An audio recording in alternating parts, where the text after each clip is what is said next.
Pastor, acho que tem uns 10 anos, quando eu li a Bíblia inteirinha, aí depois eu voltei e fui ler de novo e fiquei grifando. Claro que o meu conhecimento é raso. Eu fiz um estudo autônomo de doutrina reformada, calvinismo e arminianismo. Fiz um estudo autônomo básico raso. Aí eu fui ler a Bíblia e ficava grifando, né? Uns versículos que eu entendia ser calvinista e versículos que eu entendia ser arminianos. É mais bem raso, né, gente? Pelo amor de Deus. E tinha alguns versículos, eu acho muito mais relaxante a doutrina reformada calvinista, porque eu sou uma pessoa muito preocupada, eu me sentia culpada, altas crises de ansiedade, com medo de perder a salvação 10 vezes por dia. Então, eu acho muito mais confortável, né, as doutrinas da fé reformada. Mas tem alguns versículos, por exemplo, Doutrinas tipo da assim, graça. Doutrinas da isso, graça. isso. Aí alguns versículos tipo assim, escolhe, pois, a vida para que viva, eis que o reino de Deus é ganhado à força. Como que explica esses versículos que tem alguma conotação de livre-arbítrio? Como dá a entender que santo não você vai, tá salvo, não tá salvo, tá salvo, não tá salvo. Como interpretar? É claro que é fruto da minha ignorância, é claro. Tem uma explicação teológica aí. Mas como que o senhor explica algumas passagens, tipo essa daí? O reino de Deus é ganhado à força. Essa passagem ela é um pouco complexa para a gente explicar aqui em pouco tempo, né? Porque a tradução não foi uma tradução bem feita, tem esse problema também. Nem sempre as traduções são bem feitas. Tem outras passagens, por exemplo, lá nos Salmos diz: preciosa para o Senhor é a morte do justo. E hoje se sabe que essa tradução não é correta. A ideia ali é que Deus tem pesar na morte do justo, porque a morte não era, digamos, algo decretado por Deus para o salvo. Então, o salvo tem de passar pela morte e isso traz pesar ao coração de Deus. Mas, voltando a essa questão, eu me lembro de John Piper, e a orientação que ele deu é o seguinte: você tem de enfrentar os versos que, digamos, parece que têm ênfase arminiana e os versos que parece que têm ênfase reformada. Enfrentar e buscar a exegese dos textos, para entender o que os textos dizem. Então, o primeiro ponto básico é saber fazer uma boa exegese. Mas, em linhas gerais, todos os textos que tratam do esforço humano, eles tratam Deus trabalhando na nossa linguagem, correto? Mas aí entra o outro lado. Você é capaz, pelo seu próprio esforço, você é capaz de abandonar o pecado? Você é capaz de resistir o pecado pelo seu próprio esforço? Então você vai encontrar na Bíblia que esse esforço é um esforço que tem um suporte. E que suporte é esse? O suporte é a graça de Deus. Então, a mesma graça que salva é a mesma graça que santifica. E eu acredito que aqueles versos de Efésios, eu vou abrir a minha Bíblia aqui, não é? Efésios, capítulo 2, deixe-me chegar lá.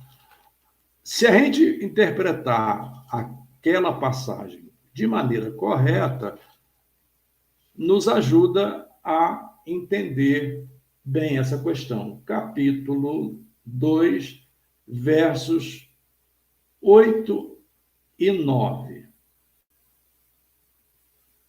Diz assim: porque pela graça sois salvos. Isso aqui é uma afirmação. Aqui não existe probabilidade. Aqui não existe possibilidade. Aqui não existe opção, alternativa. O texto é assertivo, é afirmativo. Pela graça sois salvos. Mediante a fé. Aí diriam alguns, mas a fé é do homem. Errado. a fé também é dom de Deus. Paulo diz lá aos Romanos que a fé vem pelo ouvir e ouvir a palavra de Deus. Então, ela vem de fora. Ela vem da parte de Deus. O próprio autor de Hebreus diz que Deus é o autor e consumador da fé. Então, a fé tem origem em Deus.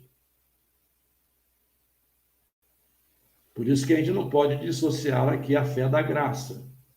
Porque pela graça sois salvos mediante a fé, e o texto diz, e isso não vem de vós. É dom de Deus. Eu citei os versículos anteriores sobre a fé para poder reforçar aqui agora a continuidade do verso. É dom de Deus. Verso 9, não de obras. Então, você não tem que acrescentar nada. Não de obras para que ninguém se glorie. Pois somos feitura dele, ou seja, já fomos criados à imagem de Deus agora, mediante a regeneração. Somos feitura dele, criados em Cristo Jesus. Olha só, criados em Cristo Jesus para boas obras. Ou seja, a partir do momento em que somos feitura de Deus, ou seja, somos a imagem de Deus, regenerados por Deus em Cristo Jesus, e nele, criados agora para as boas obras, o texto completa. As quais Deus, de antemão, ou seja, antecipadamente, Deus antecipadamente preparou para que andássemos nelas. Então, é Deus, e Paulo fala sobre isso, que opera em nós tanto o querer quanto o efetuar. Porque humanamente eu não tenho condição. E aí eu quero complementar, para não me estender demasiadamente, porque já são 22 horas e lá vai fumaça, né? Em Gálatas, quando Paulo trata das obras da carne e do fruto do Espírito, primeira distinção que temos de fazer. Quando fala de fruto do Espírito ali, não é fruto do Espírito humano. Naquele capítulo 5, todas as vezes quando se fala do Espírito, o Espírito vem com a primeira letra grafada em maiúsculo para se referir ao Espírito Santo. Então, o fruto é do Espírito Santo em nós. Então, essa é a primeira distinção. Aí, quando você vai para a lista das obras da carne, você pode abrir lá depois, capítulo 5 de Gálatas, e você vai ver que na lista das obras da carne não tem nada que preste. Ah, mas o homem é cordial, o homem não tem nada que preste na lista das obras da carne. E para não ficar nada de fora, Paulo acrescenta, e coisas semelhantes a estas. Ou seja, põe aí um conceito de similaridade, coisas semelhantes a estas. Então, deixe-me dizer para você, meu querido irmão, minha querida irmã que está aí me ouvindo, em nós mesmos, nós não temos nada que preste. Se alguém pisar no seu calo, a sua vontade é socar a cara do outro. Você só não faz isso porque o Espírito Santo habita em você e digamos, detém a força da carne pelo poder da ação do Espírito Santo. Mas quando você se ira, essa lição deste domingo tratou do tema, quando você se ira, qual é a vontade que você tem? É de vingar-se. É de pagar na mesma moeda, porque essa é a nossa natureza pecaminosa. Agora, vai para o fruto do Espírito. Me responda em sã consciência se você é capaz de produzir uma daquelas qualidades do fruto do Espírito por você mesmo. Lá em Gálatas, capítulo 5. Você não é capaz. E se você for capaz, deixe-me dizer, você está no lugar errado. Você já deveria estar no céu.